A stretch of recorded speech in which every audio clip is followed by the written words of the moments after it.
पूरा लोकल। పాప సుగాలి ప్రీతి ఇష్యూ.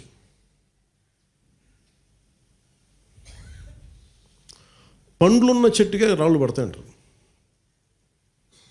ఎవరైతే చేయూతనిస్తారో, ఎవరైతే ఆదరిస్తారో వాళ్ళని తిడితే ఎట్లాగా? అసలు ఈరోజు సుగాలి ప్రీతి అనే కేసు ఎలా ఎక్కడి నుంచి బయటకు వచ్చింది మీరు చెప్పండి. ఇలాంటి అన్యాయం జరిగిందని ఎవరికి తెలుసు? ఈ రోజున గత ప్రభుత్వం 2019, 2024లో ఒక ప్రభుత్వం మీద, అప్పుడు ముఖ్యమంత్రి మీద మాట్లాడటానికి అసలు ఎవరికైనా ధైర్యం ఉందా? ఒక ముఖ్యమంత్రిని ఒక మాజీ ముఖ్యమంత్రిని ఆ టైంలో అరెస్ట్ చేస్తే రావడానికి ఎవరు లేరు రోడ్ల మీద.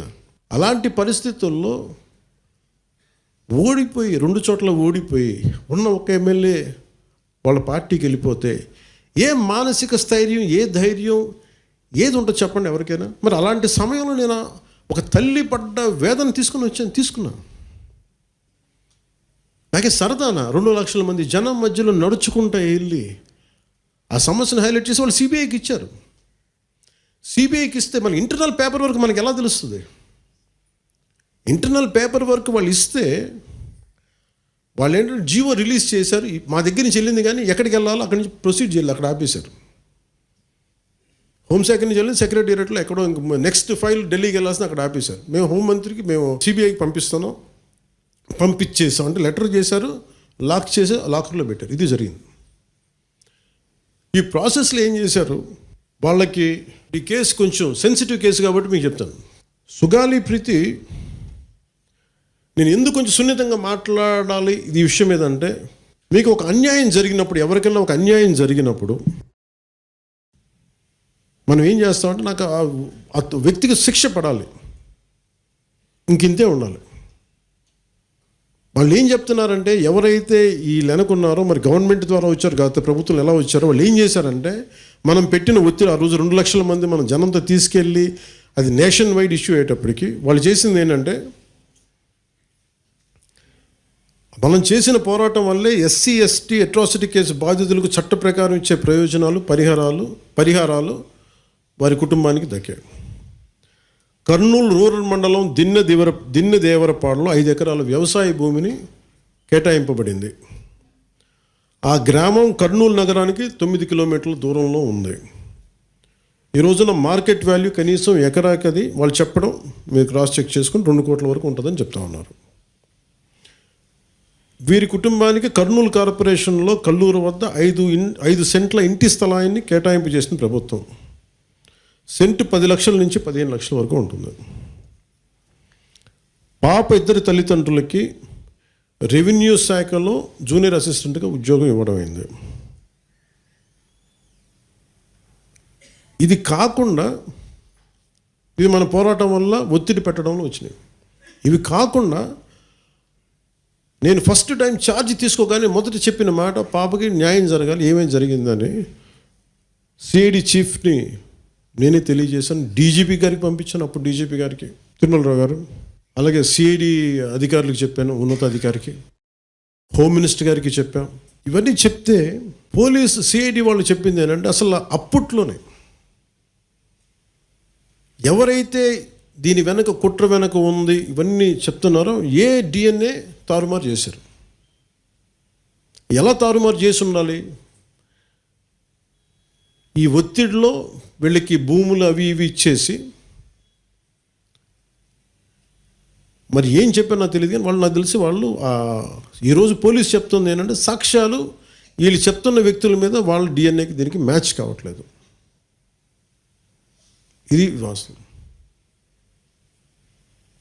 కోర్ట్స్ ఏం చేస్తాయి, పోలీసు ఏం చేస్తారు, దీన్ని కూర్చోబెట్టి. ఎందుకు చెప్తున్నానంటే, ఇది వివేకానంద రెడ్డి గారిని చంపేశారని తెలుసు అందరికీ. ఎవరైతే చేస్తున్న నిందితులు ఉన్నారో వాళ్ళు ఒక్కొక్కరుగా చంపేస్తున్నారు వాళ్ళని. మరీ గత 5 సంవత్సరాల్లో ఇట్స్ ఎ క్లాసిక్ కేసెస్ ఇవి. ఈ ప్రక్షాళనకే పూనుకున్నాం మనం. ఇది ముఖ్యంగా మన ఎమ్మెల్యేలకు కానీ, మీరు ఎంపీస్, యాజ్ అన్ ఎంపీస్ మీకు కూడా, మీరు ఈ కేసెస్ మీద మీరు రేపొద్దున అసెంబ్లీలో గళమెత్తాలి. మీరు తప్పదు. ముఖ్యంగా లా అండ్ ఆర్డర్ వీళ్ళు అందరూ తప్పించుకుంటూ వెళ్ళిపోతే ఇట్లా ఒక సోషల్ అన్రెస్ట్ వస్తుంది దీనివల్ల.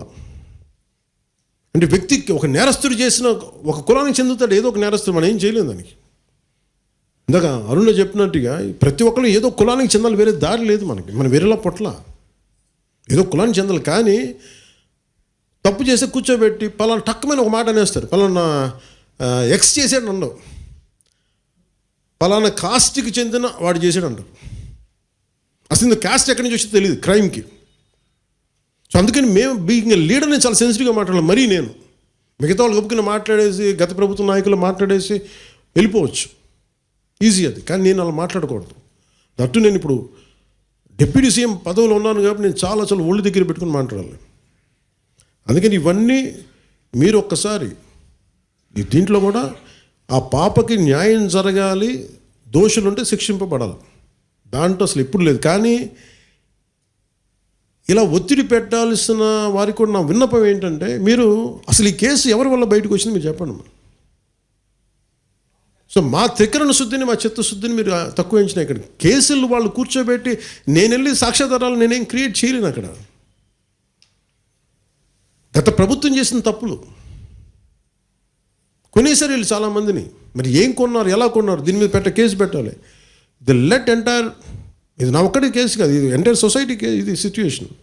మీరందరూ కూర్చొని ఒకసారి మన ఎమ్మెల్యేస్ అందరూ కూడా, మన నాయకులందరూ కూర్చోబెట్టి you try to take it to home minister గారు, including law and order CM గారి దృష్టిలో చేతిలో ఉంటుంది. కాబట్టి మీరు ఇంతకుమించి దీని మీద మాట్లాడకూడదు. అందుకని నేను శిక్ష పడాలని కోరుకుంటాను. ఇంతకుమించి కాకపోతే ఏమైపోతుంది, నా మీద నన్ను లాగడం చాలా తేలిక అందరికీ. ఎందుకంటే నేను మెత్తని మనిషిని కదా, నా మీద రాళ్ళు వేసేయండి ఈజీ, నా చొక్కా పట్టుకొని ఈజీ. అదే గత ప్రభుత్వం ముఖ్యమంత్రిని పట్టుకోమని చెప్పండి, ధైర్యం కూడా చేయరు, ఇప్పటికీ ధైర్యం చేయరు. ఎందుకంటే వాళ్ళ మనుషులు ఇళ్లలోకి వచ్చి కొడతారు, క్రిమినల్స్ వచ్చి ఇళ్లలోకి వచ్చి కొడతారు, చంపేస్తారని భయం. మనం ప్రజాస్వామ్యం కదా, మనం భరించాలి. అందుకని దయచేసి దీన్ని మీరు ఒకసారి కూర్చోబెట్టి ఒకసారి మన గౌరవ శాసనసభ్యులు, మంత్రివర్గ సహచరులు, లెజిస్లేటివ్ కౌన్సిల్ మెంబర్స్, పార్టీ నాయకులు అందరూ దీని మీద ఒకసారి, స్పోక్స్ పర్సన్స్, వీర మహిళా నాయకులు, మీరందరూ ఒక్కసారి కూర్చోబెట్టి ప్రతి ఒక్కరు కూడా దీని మీద, ఇది ఎందుకంటే ఇది ఒక కేసుగా చూడకండి, ఇది గర్ల్ చైల్డ్ తాలూకు ప్రొటెక్షన్ చాలా ఎసెన్షియల్. అందుకని దీన్ని సోషల్ మీడియా యాక్ట్ కానీ ఇవన్నీ మాట్లాడాలని పొద్దున్న నిర్ణయించుకున్నాం. ఇది ఒకసారి మీ దృష్టికి తీసుకొస్తా ఉన్నాం.